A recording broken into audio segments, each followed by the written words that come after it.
নবী শোনো শোনো, ইন্নাল্লাযীনা কাফারু সাওয়াউন আলাইহিম আনযারতাহুম আম লাম তুনযিরহুম লা ইউমিনুন। নবী, কিছু মানুষ আছে তাদেরকে আপনি যতই কোরআনের কথা বলেন, কিছু মানুষ আছে তাদেরকে যতই আপনি তাফসীর করেন, কিছু মানুষ আছে যাদেরকে আপনি যতই কোরআনের হিকমত দিয়ে আপনি দাওয়াত দেন না কেন, তারা কোশ্চিন কালো আল্লাহর উপর ঈমান আনবে না। আল্লাহ বলল তারা কারা জানো নাকি? শোনো শোনো, খতামাল্লাহু আলা কুলুবিহিম ওয়া আলা সামঈহিম ওয়া আলা আবসারিহিম গিশাওয়া ওয়া লাহুম আযাবুন আযীম।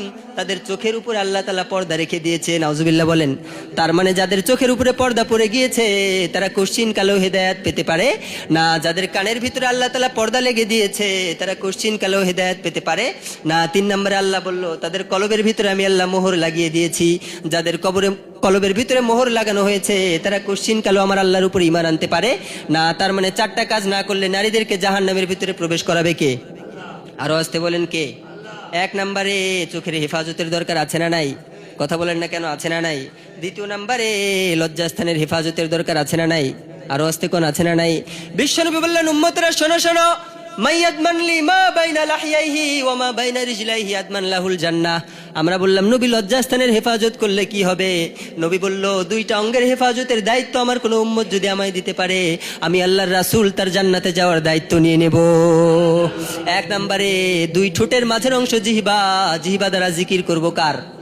কোরআন তেলাওয়াত করব কার জন্য? কার নাম জপব? প্রশংসা করব কার? শুকর করব কার? 1 নম্বরে মাইয়াদমান লি মা বাইনা লাহিয়াইহি ওয়া মা বাইনা রিজলাইহি আদমান লাহুল জান্নাহ।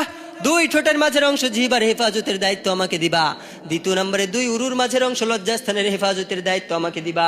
এই 2টা অঙ্গের দায়িত্ব যদি তুমি নিতে পারো, আমি রাসূল তোমার জান্নাতে যাওয়ার গ্যারান্টি দিব। সুবহানাল্লাহ বলেন। এজন্য লজ্জাস্থানের হেফাজতের দরকার আছে না নাই? কয়টা কারণ? সবাই বলেন কয়টা? 4টা কাজ যদি না করে জাহান্নাম আছে না নাই? আরো আসতে কোন আছে না নাই? 1 নম্বরে চোখের হেফাজতের দরকার আছে না নাই? 2 নম্বরে লজ্জাস্থানের হেফাজত।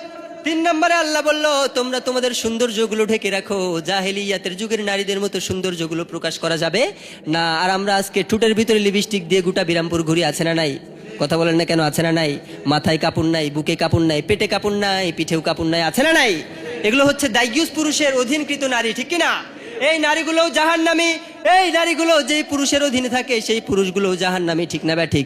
ক্বালান নবী সাল্লাল্লাহু আলাইহি ওয়াসাল্লাম সালাসাতুন ক্বাদ হারামাল্লাহু আলাইহিল জান্নাহ।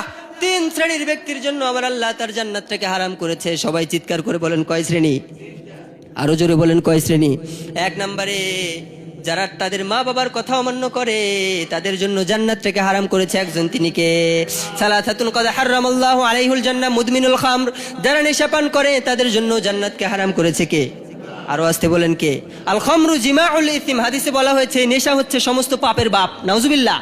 তার মানে যারা নেশা করে তাদের জন্য জান্নাত হারাম, ঠিক না ঠিক? 2 নম্বরে যারা তাদের মা বাবার কথা অমান্য করে তাদের জন্য জান্নাত থেকে হারাম করেছে কে? 3 নম্বরে আল্লাহ বললেন বিশ্বনবীর মাধ্যমে ওয়াদাইয়ুসুল্লাযীনা ইউকিররু ফি আহলিহিল খাবাস। দাইয়ুস পুরুষদের জন্য আমার আল্লাহ জান্নাত থেকে হারাম করেছে। সাহাবারা প্রশ্ন করলো দাইয়ুস কারা? বিশ্বনবী বলল সেই বাবা দাইয়ুস যে বাবা হওয়া সত্ত্বেও তার যুবতী কন্যাটাকে পর্দায় রাখতে পারে না, আছে না নাই? আরো আসতে বলেন আছে না নাই? সেই বাবা দাইয়ুস যেই বাবা মেয়ে এখনো এসএসসি পরীক্ষায় দেয় নাই, এইচএসসি দেয় নাই, মেয়েকে অ্যান্ড্রয়েড ফোন কিনে দিয়েছে, আছে না নাই? বাবা মা জানে মেয়েটা ফেরেশতার মতো, কিন্তু মেয়ের বন্ধু বান্ধবী জানে মেয়েটা কেমন, ঠিক না ঠিক? কয়জন ছেলের সাথে লাইন করে মেয়ে ছাড়া আর অন্য কেউ জানে না? আর জানে কে? সবাই বলেন কে? এজন্য বিশ্বনবী বললেন যারা দাইয়ুস তাদের জন্য জান্নাতকে হারাম করেছে একজন, তিনি কে? সাহাবারা প্রশ্ন করলো দাইয়ুস কারা? বিশ্বনবী বললেন সেই বাবা দাইয়ুস যে তার কন্যাকে পর্দায় রাখতে পারে না, সেই ভাই দাইয়ুস যে তার ছোট বোনটাকে পর্দায় রাখতে পারে না, এমন ভাই আছে না নাই? কথা বলেন আছে না নাই? সেই সন্তান দাইয়ুস যে তার মাকে পর্দায় রাখতে পারে না, সেই স্বামী দাইয়ুস যে তার স্ত্রীকে পর্দায় রাখতে পারে না, এমন স্বামী আছে না নাই? আরো আসতে বলেন আছে না নাই? 3 নম্বরে তারা তাদের সৌন্দর্যকে ঢেকে রাখে, ঠিক কিনা? সৌন্দর্যগুলো প্রকাশ করা যাবে না। 4 নম্বরে তোমাদের ওড়না থাকবে কোমরে, ঘাড়ে নাকি বুকের উপর? সবাই বলেন না কেন, কিসে থাকবে? বুকের উপর থাকবে, ঠিক কিনা? এই 4টা কাজ যে নারীগুলো করবে না তাদেরকে জাহান্নামের মেহমান বানাবে কে? সবাই বলেন কে কে? আল্লাহ যেন এই 4টা আমল আমাদের মা বোনদেরকে করার তৌফিক দান করো। আমরা সকলে পড়ছি আমিন।